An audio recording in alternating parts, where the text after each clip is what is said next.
want this, it's his fault, it's my fault, these are my parts, you can't have them. So same thing happened with test leads. So I got a whole pile of test leads, and left them there. I had a guy come up and whisper, the guy had a Z8000, now he's my buddy. Oh man, I gotta take your test leads. Commodore. I mean, you think Commodore would be this huge company, wouldn't you? I mean, look at how many we sold. When we were at MOS, we were the forgotten children stuffed upstairs. Bright blue walls that make you psychotic. Explains a lot. There's three of us to a room. Each engineer faced a wall. And we didn't mind. We were working at Commodore. We don't mind. And there was two crowds. There was this younger crowd like me, and then there's the real old crowd that said, we'll take a year to study. And you'll see that dichotomy as we talk about how we just pulled around and pictured the real slow-moving car on the highway, and we're just, as long as they stayed out of our way, we were kind to them. So then we moved to Westchester, and we got all this huge open space. And Jack leaves not long after this, and a horrible thing happened. Everybody's familiar with lemmings, how they'll like just multiply and multiply. Well, middle management just multiply and multiply. And middle management likes to have underlings. So the underlings multiply and multiply. The problem was it was still the same natives. There was 2 or 3 chip guys, just fantastic people. Dave DiOrio, who did rework the big chip for the 64, and he'd been around a while. And the TED chip was done by Bruce Ahearns, Chow Young Yang, and Dave DiOrio. So they're the mastermind minds behind that. And there was Fred Bowen and Terry Ryan in software. A couple of people, John Cooper, Dave Haney worked for me. We picked up a guy named Frank Plant. But we went from a department of 20, where 8 to 10 did the work, and the people that drove through the CAD drawings and stuff, another 5 or 6. We got up to 60. Still 8 of us doing the work. And so without Jack there, to thin the herd, if you've heard the term, anybody heard of Jack attacks? Yeah. Sort of urban legend, but there was a real life thing which said that if you were incompetent and stood this high, someone could come along the room this high and take their head off. Right? So you didn't get away with being incompetent. That actually was the basis of, well, it wasn't my fault type of things. So and there's some other things they were doing back in the Commodore 64 days then. We were shipping to the trailers out back. We had a whole farm of trailers. And we were shipping to them. Oh, they've been delivered. Mark them down. Tell the shareholders, right? That's not legal, but we did. The joke was on them, though, when they went to use them and opened those trailers later and they were empty. Turns out our security department had a business on the side. They're taking them out the other end while we're sticking them in the trailer. So I remember the FBI carting out our security department. And, Monday, it's like, hi, Bill Hurd, I work here. And it's a whole new security team. Our RMA people also had the same scam. A lot of RMAs go into their home house, and then suddenly no RMA department. So those are the kind of things going on. So during this time, the tools, like I said, were almost non-existent. The way they did the chip simulations was they sit at a terminal and share it with a high-speed computer out west. And then later we didn't need them. We got VAX computers and things like that. So we could actually tell because before anybody had to know what RubyLith is, that Phil, you can see through, they would get up on the tables, kick their shoes off, and get up on the socks and cut RubyLith. They were cutting the masks themselves. So in about a 5-year period, we went from that kind of thing to this automation. And so typical Commodore, we never returned these real expensive workstations. They sat around. One day I thought of this when I saw that ladder. The guy hits a sprinkler head with his ladder, and it rains down on all these terminals. I mean, you could kick on them and the water would squirt up and everything. So that was typical Commodore. So here's the next one. So you saw the 116. This is the 264. Does that look like a Commodore 64? No. No. You want a 64, buy a 64. This is a business machine, right? $79 it was supposed to cost. When they sold them for $79, they couldn't keep them in stock. By now, Jack is left. Okay. This is a +4. Still doesn't look like a Commodore 64. But do you know what the difference is between a 264 and a +4, other than the labels? Is it the software inside? Yeah, it's about $290 is the difference. They added software and tried selling for like $350. What's that? Kind of underwear. Kind of underwear. Real old. Oh, that's because of the hatch in the back, or so. Yeah, we bought it too. I mean, and we were doing things. I think mine still says Joy 0. I still say Joy 0 on mine. I don't know if that's the way on regular +4s. Terry Ryan, the guy that wrote the basics for the joysticks, was saying that one says Joy 0 and yeah, 1. Or am I the hard time? No, don't worry about it. That one's 1 and 2. Right, mine say 0 and 1. Because the programmer's like, don't start counting with 0, why would you count with 1? Well, the marketing department was going to have none of that. Joy 1, Joy 2. So we changed the drawings.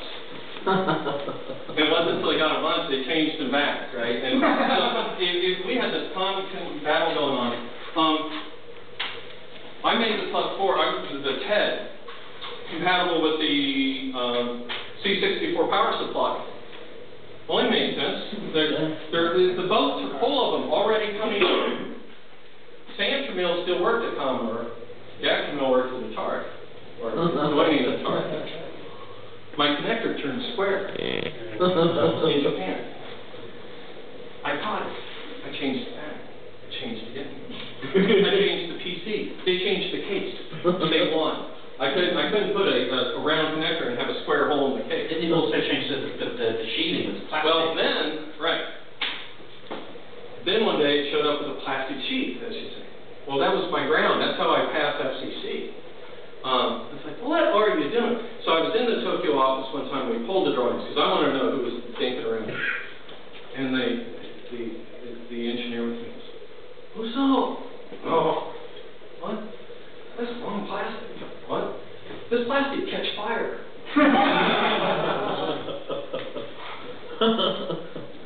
There's no rev, just where somebody erased it. Somebody had erased the plastic, and instead of flame retardant plastic, had written in the kind that you can't sell. So it's like, and we thought it was funny. It's like, we'll get you back, you know. And then Sam Tramiel left, right? So, so that was the kind of games we were playing, you know, to get to. Dave, ever hear of the 364? Yeah. What is it? I don't know any more than that. What is it? What's the 364?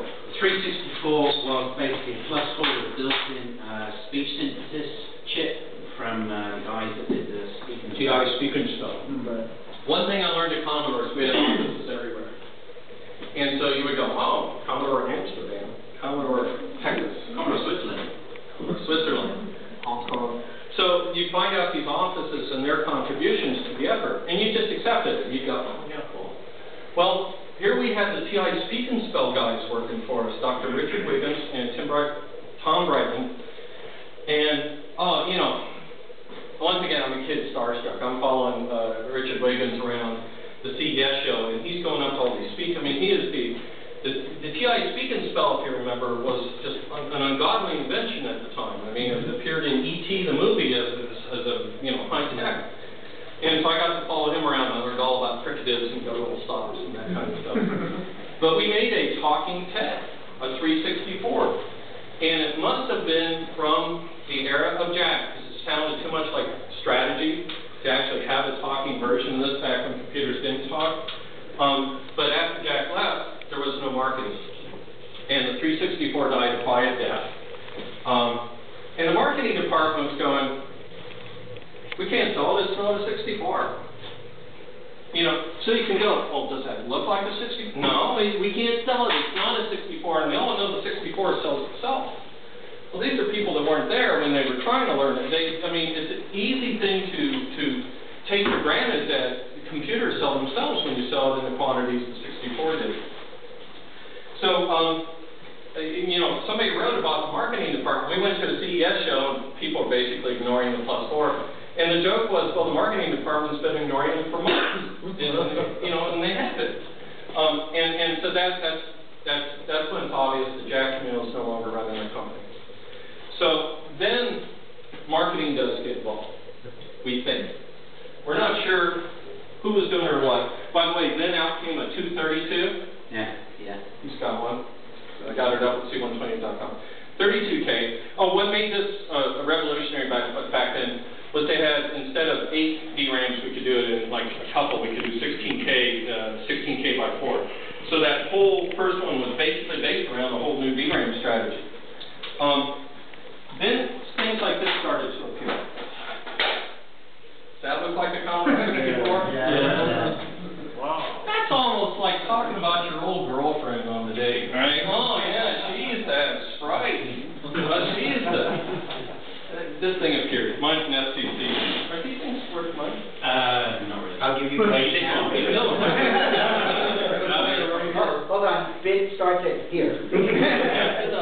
Well, see, still says sample, and CNC, and that's the Rita. NTSC. People Oh, like that's it. nice production. Hey, you know, one of the interesting things about boards in the C6 sheet, you were talking about no Shut up and take my money. little jump there. It allows you to swap the data lines over. Joy 1 is attached to the data line, Joy 2 is attached to swap over. I wondered if that was related to your story. Well, one of the things they did was they did go to single-sided boards and stuff, which is cool when you can do that, because the price, I mean, we saved 12 cents. 20 cents times a million, man, I'm telling you. I work all day to knock 3 cents off a transformer or something like that. And one of the things I did was I pulled the stock from Hong Kong, had it in my, and this is top secret, and I got my, you know, remember I said I had the power of a young engineer, you can have it call down? Well, I can call over and get that. That sat on my desk, and when I did the 128, I literally programmed, that's why there's so many 7406s and 7407s, there was a $500,000 in it. So I got, Jack's gone, but the lesson of Jack is still with me. And here's another urban legend about, from the Jack Mill days. What the kind of thing he would do was call or his minions, would call a chip vendor and say, I need $1 million. And you took him serious, it's common. I need $1 million, need it on this date, I need an FOB Hong Kong or something. They would do a backflip. Oh, here you go, yep. Here you are. Can we have a check? I don't want to know. By the way, it's free coffee, everybody. I forgot to. You what? We'll sue you. Yeah, I don't care. No problem. Here's money. They would have to dump those parts on the market to get their money back. And that's when the minions would come out and buy them. That's true urban legend. So that's the kind of thing. War is business, or business is sell, or war is whatever those sayings are. It was nasty stuff. But those are the kind of things that he would do to get the prices down and stuff. So we ended up with this because marketing thought, well, we could sell that, right? And I didn't know that these sold till you know, this era of the Facebook and everything, where people can reach out to me. And I'm talking with people in Hungary and Poland and stuff, where they said they came in and delivered 200 of these to our school and stuff. This is what I learned on. And that's amazing to me. I mean, first off, they actually did find a market. So these things actually sold overseas. I don't think they sold. They sold from Cone for, you know, here for 40 years. Something that might make you feel a little bit better. +4 especially is actually the best-selling home computer in Hungary, because in 1983, Commodore reached, or when they were had to get rid of all the stock, Commodore reached an agreement with the Hungarian government to supply them schools. So a lot of school kids in Hungary in the mid-80s all had +4s in school. Right. And even now, very, very active demo scene in +4. And see, I'm a firm believer in this one laptop per child thing. I think if you hand this out, and I applaud the fact that they didn't go with Windows for it, because I'm not trying to be religious, but if you had a Linux version on your laptop, you had the right to do whatever you wanted with it, hack it, reproduce it, do whatever. And in the hands of the next, you know, computer genius, that's everything. Whereas if it was a Microsoft software, even though it's free, it's not yours to license or to use or whatnot. So I do like that. So when I heard that kind of thing in Hungary, like you said, that was cool. That made me, you know, feel good, like 20 years later type of thing. So the last +4 story then is we go to the CES show, and I'm walking around, and we stopped at a booth, And I was with Terry Ryan, the guy who wrote the basic that's in this. And this woman said, see, I spent 1.5 years writing this educational software. And this thing with a little loop or whatever it was would go through these tubes and teach you stuff, you know, 2 plus 5, it happens. And she said, this won't run on your newest computer. So I've been a Commodore, you know, writer supporting Commodore is the way I took it. And I'm screwed if this catches on. Well, good for her that, you know, the +4 never really caught on. I wrote a memo about, yes, Virginia, there is compatibility. And thank God for spell checkers. I was now on the VAX, you know, if I had a spell checker program, because I'm uneducated. I couldn't spell. And the reason I say that is 8 years later, when they're being sued by the shareholders and everything, this memo surfaces, and they're going, who's this Bill Hurd guy? Who's Virginia? And yes, see, you should have had compatibility. So that was the seeds, if you would, of why the C128 would have some even Commodore 64 compatibility. So after the +4, I started a computer called the Commodore LCD. Commodore owned the only LCD company in the States called Eagle Picture. Remember what I said about Commodore likes to own their own stuff? We're not going to be beholden to anybody for LCD. So this is from the internet. Does this look like a Commodore 64? No, this is strategy, right? We've already done the 64 thing. Where you go, this keyboard is the first one that had these real cool bevel keys. Look at these. See how they look deeper than they are? And you can see this later. That was cool. I mean, that was new stuff back then. So I'm working on the Commodore LCD computer. And the story is I was in the lab. Fred Bowen was behind me with his engineer. Remember the guys I said we'd go zipping around on the highways? Well, he's been assigned one of these guys. And they've got a logic analyzer hooked up.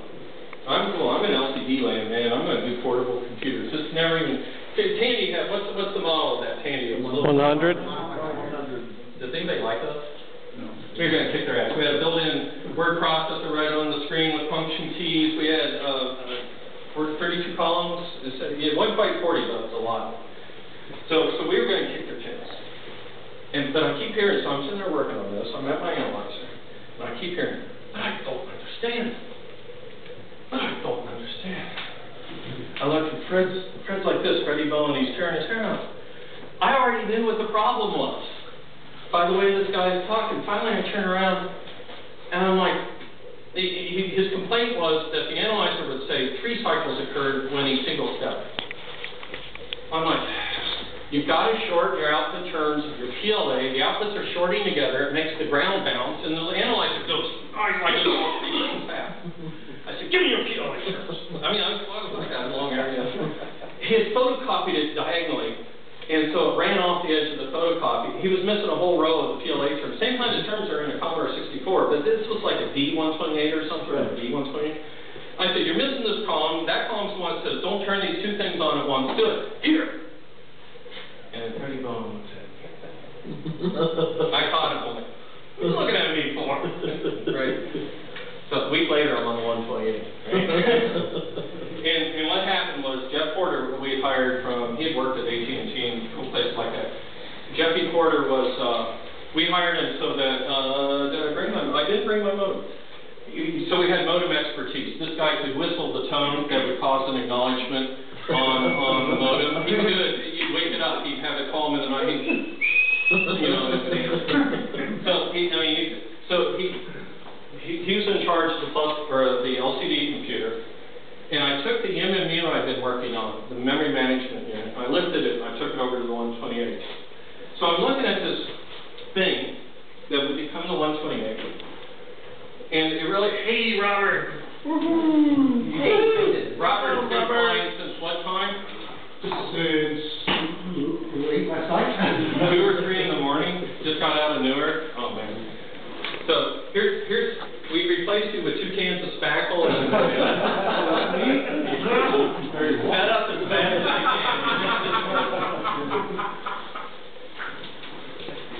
Seriously, yeah, I hope everything was safe and everything. There's free coffee. So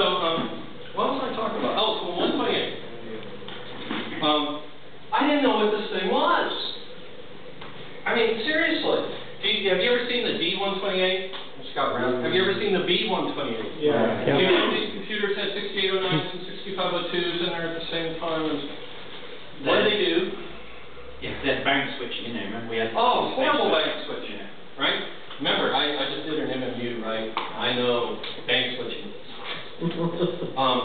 You used to have like a 0-page push some information over. It's like throwing one bag of luggage over a wall, and then turning this one off and waking up on the other side of the wall and opening your luggage and starting again. Now, does that sound like any way to travel? That's how he's been traveling. So we weren't going to do that in this. And then there was this memo that said, in Virginia there is compatibility. Right? So I don't have a 128 to hold up that if I did, I'd say, does this look like the Commodore 64? Well, the answer is it's going to, because we made the Commodore 64 look like it. But we decided to make it compatible because marketing is the only way we could accommodate the lack of a marketing department. I don't know what the word is. I have no bones about what the 128 was. If Commodore should have chosen to do the LCD instead of the 128, we thought we were going to do both, and I'll tell you the story about why we didn't. But, so the 128 was meant to do a couple things. One, we had to produce a computer for next CES show. We're addicted to this cycle. And I'm starting in August, and I'm going to be at a CES show in January. The second is, I can get you to buy a computer again, 64, 128, right? But the real thing was, the +4 has shown that if you put a computer out with no strategy for bringing in the user groups, for bringing in the developers, the whole software distribution chain, if you make a computer, it's like, what if you made a war and nobody came? It's the same thing. You can't make, even if you're Commodore, you can't make a computer and not support it in this whole chain. Well, if you have Commodore, or if you have C64 support, guess what? You've got the support of the largest software base that's out there. And then we even put in the Z8s. We picked up the CPM. And the reason for that was, for several reasons, I'll talk about it, but now we have CPM. Now I've got an 80-column display, and I've got something that uses 80 columns day one. So there was a lot of reasons why we ended up on the 128. So during this time, by the way, we were talking about the quality problems at Commodore. Does anybody know what PLA is in a Commodore 64? Yeah. Anybody know they break? Yes, they do. A lot. Anybody know why? Static electricity? No? Too hot? Not too hot. They're not passivated right. Passivated is where you grow an insulated layer of silicon nitride on top. By the way, we stole the design for the PLA. I know because I walked in the room where they had the Polaroid pictures through a microscope of the Signetics part that we were copying. We didn't remember. We don't want to be beholden to somebody, so we made our own part by stealing the design from Signetics. So what happens on the top of the chip is they put like think of it an enamel varnish, or something, where it was going like this across the top, and it made ridges, and the air could get to it. And when you looked at it under a microscope, it actually turned green under it. The purple treatment.